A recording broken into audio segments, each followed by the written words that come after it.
All right. Good morning.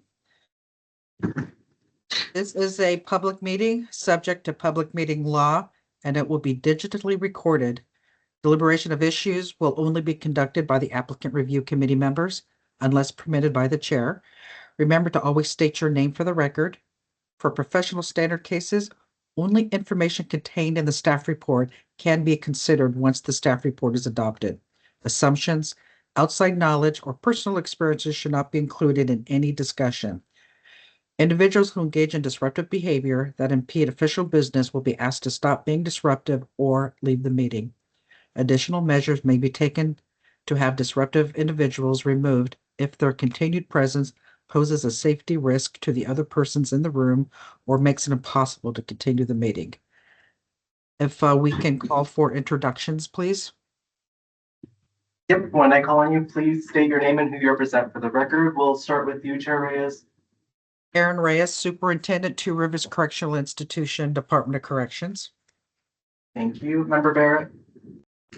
Tanisha Barrett, Beaverton Police, Non-Management Law Enforcement. Member Boren. Mark Bourne, Public Member, Correction Policy Committee. Member Dresser. Kevin Fisher, Non-Management Law Enforcement, Tigard Police. And Member Fletcher. Mike Fletcher, Deputy SWIC for the state of Oregon, representing Oregon APCO NENA. Thank you. Okay. We will move to the meeting minutes. Sorry, I forgot to do staff introductions, and I'll go first. Oh, I'm sorry. I'm seeing. So That's D. when I just think I get good at this, then I do something. I'm sorry. Justice Support Specialist, DPSST. Cindy Park, DPSST. Kathy Fink, DPSST. Kevin Calvine, DPSST. Jennifer Howell, DPSST. Jennifer Lavario, DPSST. Now proceed. Okay, thank you, sir. Meeting minutes from December 18th, 2024. Has everybody had a chance to review the minutes from the previous meeting? Okay, looking for a consensus. If there are no requested modifications, I'm looking to conform the consensus of the previous meeting minutes. I see that we have a consensus to approve the meeting minutes. No objections. Consider the meeting minutes entered. Ms. Park, do you have anything you want to present regarding inquiry closure memos? Thank you, Chair Reyes. Cindy Park for the record. DPSST closed 3 inquiries into pre-employment criminal conduct in the last month as detailed in the attached inquiry closure memos. The documents are provided to the committee for informational purposes only, as Oregon administrative rule has given DPSST the authority to close these inquiries without committee approval. Thank you, Chair Reyes. Thank you. All right. And no, we're not closing out yet, but please note that our next meeting is February 26, 2025 at 11 a.m. And go ahead. Take a short break. We'll check on the status of our student. Okay. Would you like to just call for a 10-minute recess? I think that would be appropriate. Thank you. Okay. What we'll do is we are waiting on our applicant to be able to give her verbal mitigation along with her advocate. So we're going to go off the record and take a 10-minute break as of 11:06 in the morning.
Chair Reyes. We're ready whenever everyone else is. The mitigator is here. Okay, thank you. I'll wait till cameras come back on.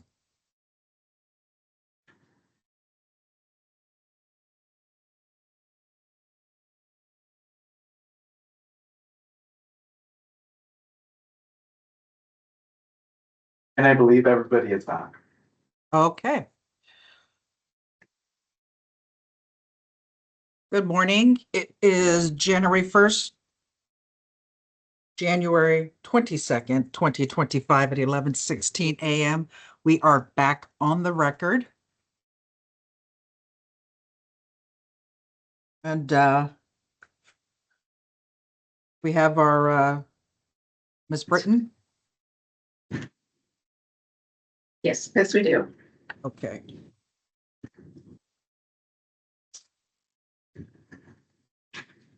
Okay.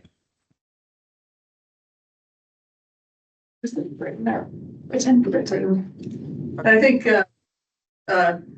Cindy Park is ready to present. Chair, if you're ready. Okay, yes, we're ready. Let's go ahead and please present. I'm trying to find where I need to be. Thank you, Chair Reyes. Cindy Park for the record.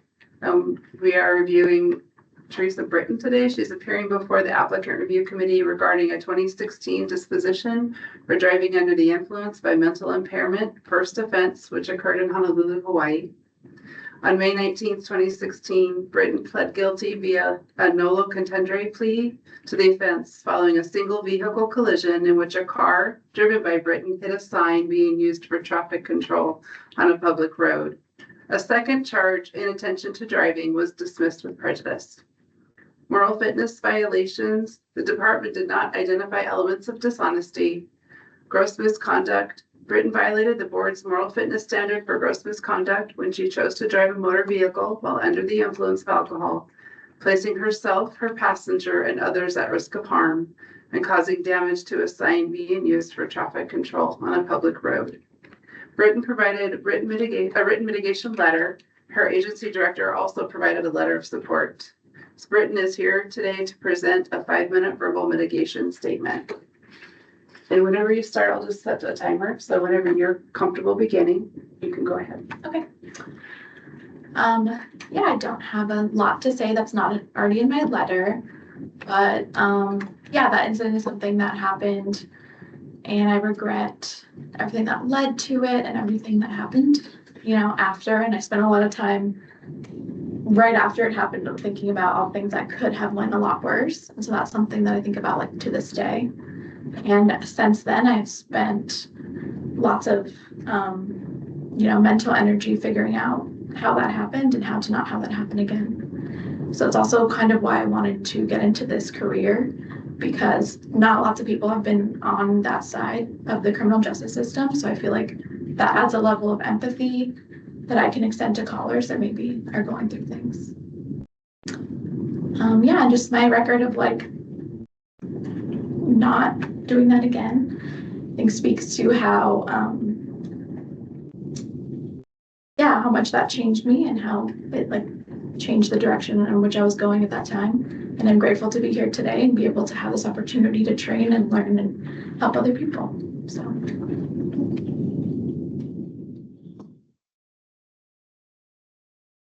Okay.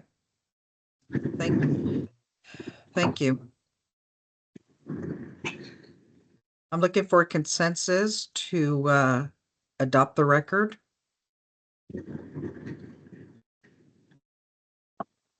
Do we have a consensus? Up, thumbs up? Barrett, for the record, I have a question, Chair. Yes.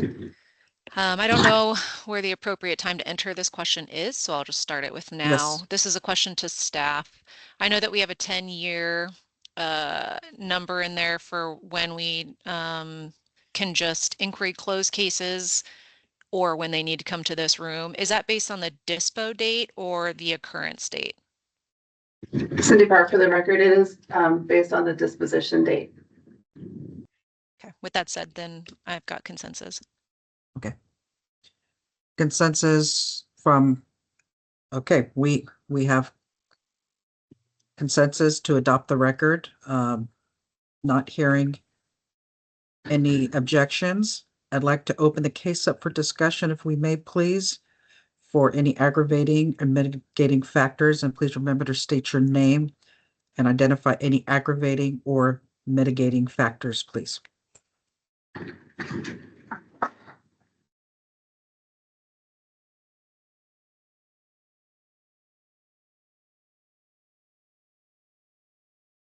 For the record, I'll start. Aggravating, I found, one, she was involved in a crash. Two, her BAC was 0.18, which is a little high. As far as mitigating is concerned, this happened a long time ago, 12 years ago-ish. She was not employed in law enforcement at the time. She did complete all required judgment orders. There was nothing negative written about her attitude in the police report itself. Usually when somebody is having issues with the arresting officers, that's fairly well documented, and there was nothing in there to how she treated officers on scene. Her verbal mitigation today, her written mitigation, director, I think it's Cozy, I don't know how you say his last name, his written mitigation, and then additionally, she has gone through a full background check with BOEC. They have decided that, you know, she has also corrected behaviors, learned from past mistakes, and I was actually very pleased to hear that she has acquired a new level of empathy that she can bring to the calls that she takes because of what she has experienced in her past. Thank you, ma'am. Erin Reyes, for the record, mitigating factor is that she is accountable for her actions and behavior and seems to have made the appropriate changes.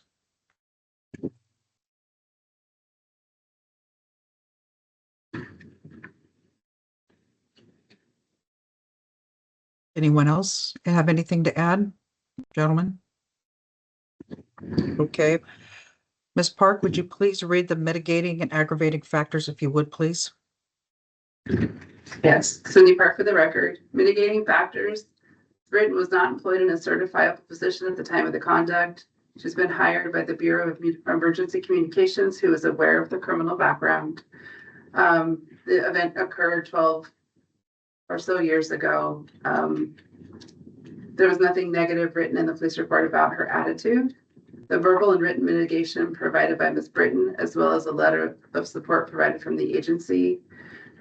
She identified a new level of empathy that she can utilize in her work, and she's accountable for her actions and has made appropriate changes. Aggravating, there was a crash involved in the incident, and the BAC was 0.184, which is pretty high. Barrett, for the record, I'll just add that she completed all required judgment orders as well for mitigating.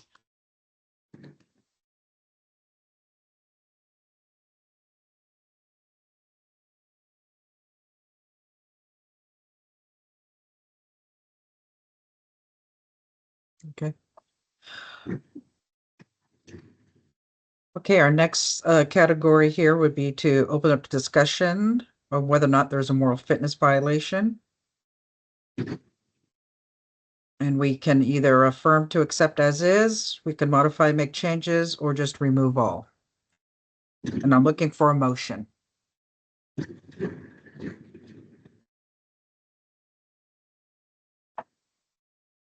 Barrett, I'll make a motion to adopt staff recommendation.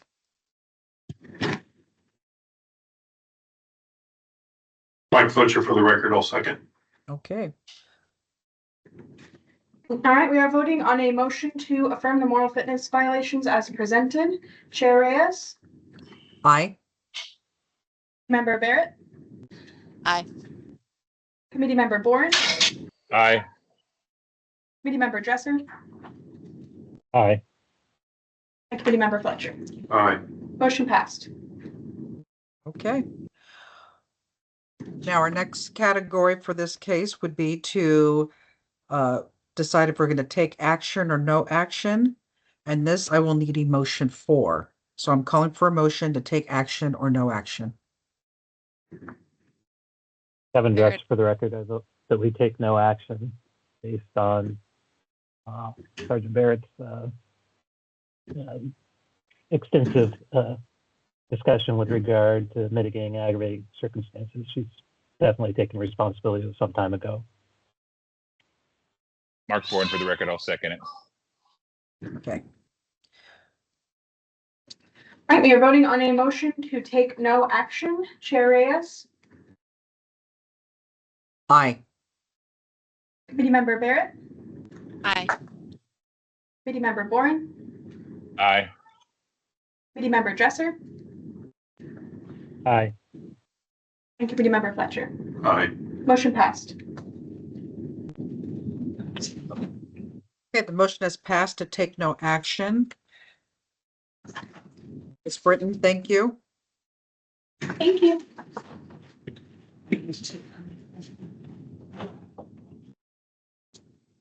Okay, this is just another reminder for the record that we have our next committee meeting, February 26, 2025 at 11 a.m. Any additional business or questions we have at this point? Then I would say, go ahead, I'm sorry. Just letting you know, Chair, that we have nothing further to offer the committee today. Okay, thank you, ma'am. Hearing nothing further, January 22nd, 2025 to 11:27 a.m. We will adjourn the meeting, and everybody have an amazing rest of your week, and thank you so much for being here. Bye. Thank you. Thank you. It starts their career. Mike, as always, thanks for coming. Absolutely. Yeah, appreciate it. That was not right.